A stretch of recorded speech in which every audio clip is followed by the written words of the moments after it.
అదే మరిగా జీఎస్టీ చాలా మంది చేనేత కార్మికులు బాధపడుతున్నారు.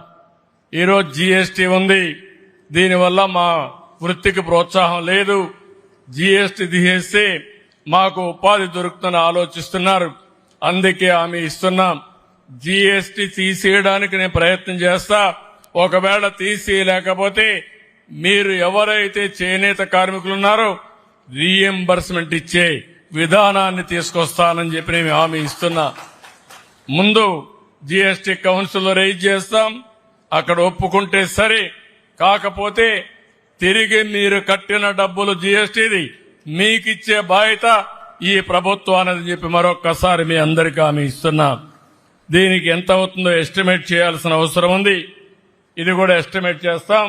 ఒక 70-80 కోట్లనే అవుతుంది. ఎంత అవుతుందమ్మా? రఫ్ గా మన వాళ్ళు చెప్పింది 67 కోట్లని. ఎంతైనా పర్వాలేదు, మీకు న్యాయం జరగాలి, మీకు న్యాయం చేసే బాధ్యత మాదని మరొక్కసారి మీ అందరికీ హామీ ఇస్తున్నాం. ఇంకో పక్క నేతనులందరూ ఇంట్లోనే మగ్గం పెట్టుకుంటారు.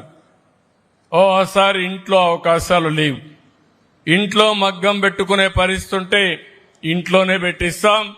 అక్కడ అవకాశం లేకపోతే ఎక్కడికక్కడ ఒక ప్రత్యేకంగా 4-5 ఎకరాల భూమి తీసుకుని అక్కడ మగ్గాలు పెట్టి కలెక్టివ్ గా, కంబైన్డ్ గా, సామూహికంగా పనిచేసే విధానానికి శ్రీకారం చుడతామని చెప్పి కూడా నేను మీకు తెలియజేస్తున్నా. ఇది ఎక్కడ అవసరమో ఈ 64 క్లస్టర్లో అక్కడ చేస్తాం. ఒకవేళ ఈ 64 క్లస్టర్లో మీకు ఇండ్లు కూడా లేకపోతే అలాంటి వారికి కొత్తగా ప్రభుత్వం 4,30,000 రూపాయల ఆర్థిక సహాయం చేస్తా ఉంది. అందులో మీకు ఇల్లు కట్టించే కార్యక్రమాన్ని చూస్తాం. అవసరమైతే చేనేత కార్మికులకి ఇంకొక 50,000 రూపాయలు అదనంగా కావాలంటే ఇచ్చి ప్రత్యేకంగా మగ్గాలు ఏర్పాటు చేసే బాధ్యత ఈ ప్రభుత్వం తీసుకుంటామని చెప్పి కూడా నేను మీకు తెలియజేస్తున్నా. ఇది కాకుండా ఈరోజు మీరు చూస్తే మీ ఉత్పత్తులకు మెరుగైన ధర రావాలంటే బ్యాక్వర్డ్ ఫార్వర్డ్ లింకేజ్ అంటే నూలు దగ్గర నుంచి, కలర్స్ దగ్గర నుంచి మీరు అమ్ముకునే వరకు ఏమేం చేయాలో అవన్నీ చేయడం కోసం ముందుకు పోతామని చెప్పి కూడా నేను మీకు తెలియజేసుకుంటున్నాను.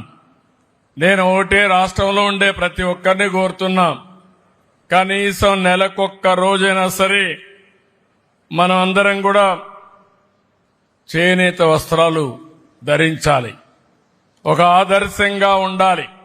మళ్లీ మళ్లీ పిలిపిస్తున్నాం, చేనేత పరిశ్రమను కాపాడడం మన బాధ్యత. తద్వారా మన ఆరోగ్యం కూడా మెరుగవుతుంది. కనీసం నెలకొక్కసారైనా సరే చేనేత బట్టలు కట్టుకోవాల్సిందిగా ప్రతి ఒక్కరికి విజ్ఞప్తి చేస్తున్నాను. ఇంకొక పక్క ఈరోజు నేను ఒకసారి మీ అందరికి విజ్ఞప్తి చేస్తున్నా, ONDC ఉంది, open network for digital commerce. చేనేత కార్మికులు మీరు చేసే వస్త్రాలన్నీ మీరు నేరుగా వినియోగదారుడికి అమ్మే అవకాశం వస్తుంది. ఈరోజు నేను చూశాను, నేను 2 చీరలు కొన్నాను, కానీ అవి నచ్చితే మీరు ఆన్లైన్లో పెడితే అమెరికాలో ఉన్నా, ఆస్ట్రేలియా ఉన్నా, ప్రపంచంలో ఎక్కడున్నా కొనే అవకాశం ఈ నెట్వర్క్ ద్వారా ఉంది. ఇది open network for digital commerce. దీన్ని ప్రోత్సహిస్తాం, మీకు ట్రైనింగ్ ఇస్తాం, ఏ విధంగా చేయాలో నేర్పిస్తాం. మీరు నేర్చుకునే వరకు, మీ బిజినెస్ సుజావుగా జరిగే వరకు మీకు అండగా ఉండే బాధ్యత తీసుకుంటాం. దీంతో కూడా ముందుకు పోతామని చెప్పి కూడా నేను మీకు తెలియజేస్తున్నా.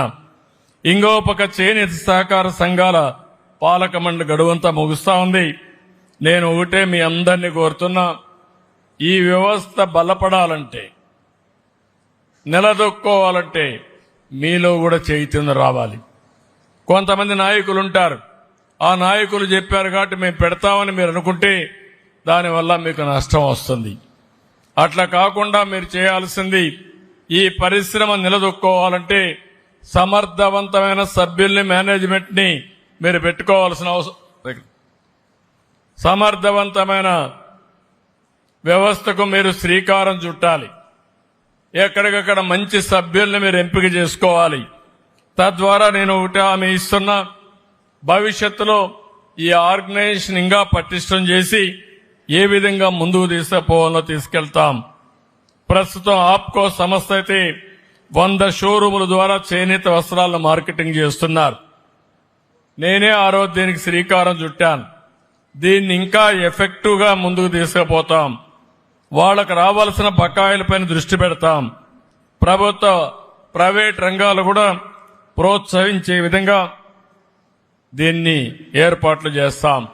ఇది కాకుండా ఇంకొక పక్క మీరు ఒకసారి చూస్తే ఏదైతే ఈ చేనేత కార్మికులు ఉన్నారో వీళ్ళందరి కోసం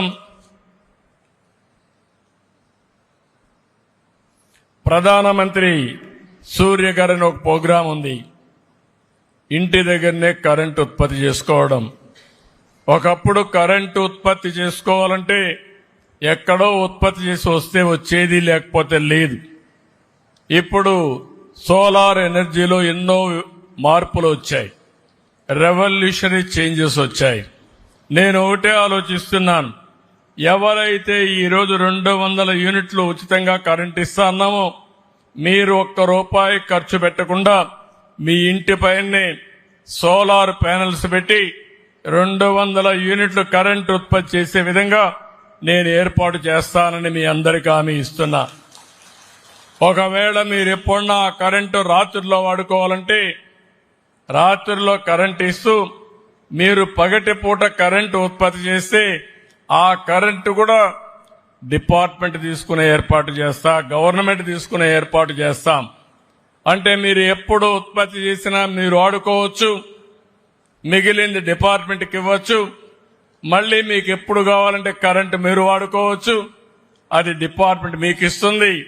తద్వారా 200 యూనిట్ల కరెంటు మీకు ఇచ్చే బాధ్యత ఈ ప్రభుత్వం తీసుకుంటాం, ఉచితంగా 1 పైసా ఖర్చు లేకుండా.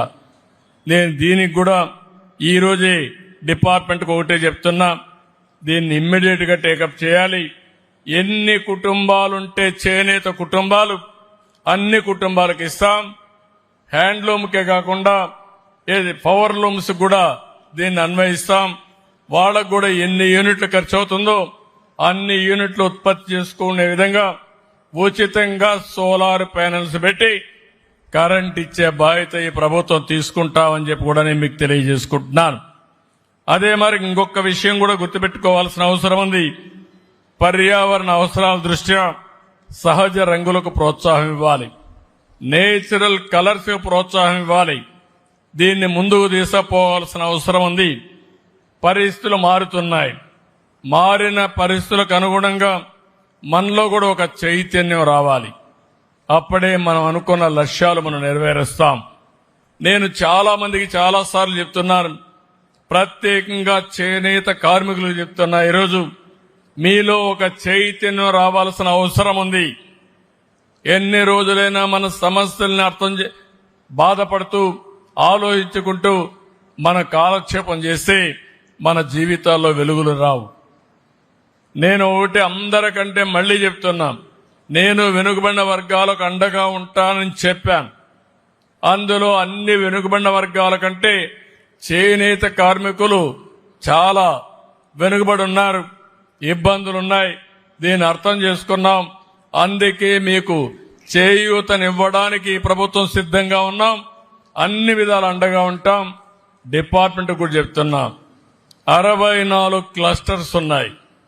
పేరుకు క్లస్టర్స్ ఉండడం కాదు, వాళ్ళకి ఏం అవసరాలు ఉన్నాయి, వాళ్ళ నైపుణ్యం ఎట్లా పెంచాలి, ప్రపంచం మెచ్చే విధంగా డిజైన్స్ ఎట్లా తయారు చేయాలి, దానికి కావలసిన ఇన్ఫ్రాస్ట్రక్చర్ ఎట్లా తయారు చేయాలి, బ్యాక్వర్డ్ ఫార్వర్డ్ ఇంటిగ్రేషన్ కూడా చేసి నిర్దిష్టమైన లక్ష్యాలు పెట్టుకుని అవి ఎంతవరకు నెరవేర్చామో ఎప్పటికప్పుడు సమీక్షలు చేసుకుని ఫైనల్ గా సంవత్సరం ఈ చేనేత కార్మికుల ఆదాయం ఎంత పెంచామో మనం చెప్పే పరిస్థితి రావాల్సిన అవసరం ఉంది.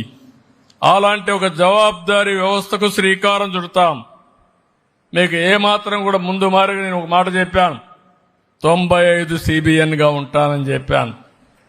మీరందరూ గుర్తుపెట్టుకో, ఆ రోజు చేసిన పనులు మీరు చూస్తే నేను పరిగెత్తా, అందరినీ పరిగెత్తిచ్చా.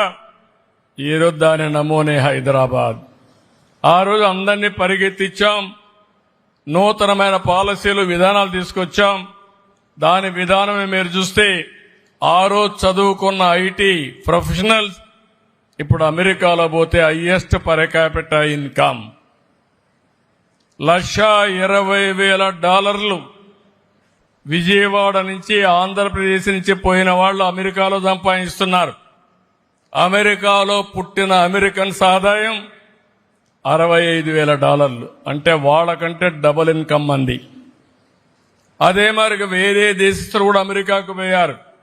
మనకు వాళ్లకు $40,000 వ్యత్యాసం ఉంది. మన తర్వాత తైవాన్స్ ఉంటే వాళ్ళది కూడా $80,000 ఉంది. అంటే మన వాళ్లకు తెలివితేటలున్నాయి, సామర్థ్యత ఉంది, పట్టుదల ఉంది, నేర్చుకునే విధానం తెలిసిన వ్యక్తులు. అందుకే ఫస్ట్ మూవర్ కింద ఐటీలో వచ్చారు. ఈరోజు ప్రపంచమంతా వెళ్లారు, ప్రపంచమంతా రాణించే పరిస్థితికి వచ్చారు. కాబట్టి ఈరోజు నేను ఏ విషయాలైతే చెప్తున్నానో దీనికి ఒక కార్యాచరణ ప్రణాళిక తయారు చేస్తాం. మీ దగ్గరికి అందరూ వస్తారు. నాయకులు కూడా కోరుతున్న చేనేత కార్మికులుగా ఉండే నాయకుల్ని మీరు ఈ కులం కోసం రిప్రజెంట్ చేసేటప్పుడు మీరు కూడా ముందుగా మీ యొక్క నాలెడ్జిని అప్గ్రేడ్ చేసుకుని మీ సమర్థతను పెంచుకుని మిమ్మల్ని నమ్ముకున్న ఈ పేదవాళ్ళని ముందుకు తీసుకుపోయే మార్గంలో ఆలోచించమని మిమ్మల్ని కోరుతున్నాం. అట్లా కాకుండా రాజకీయం కోసం మన పదవుల కోసం మనం ఆలోచిస్తే సబబుగా ఉండదని మరొకసారి విజ్ఞప్తి చేస్తూ, ఏది ఏమైనా ఈ ప్రభుత్వం వచ్చిన తర్వాత నేను 4వ సారి ముఖ్యమంత్రి అయిన తర్వాత మొట్టమొదటిగా కలిసింది ఆత్మకు నా గుండెకు దగ్గరగా ఉండే చేనేత కార్మికుల్ని, ఆప్త బంధువులైన చేనేత కార్మికుల్ని.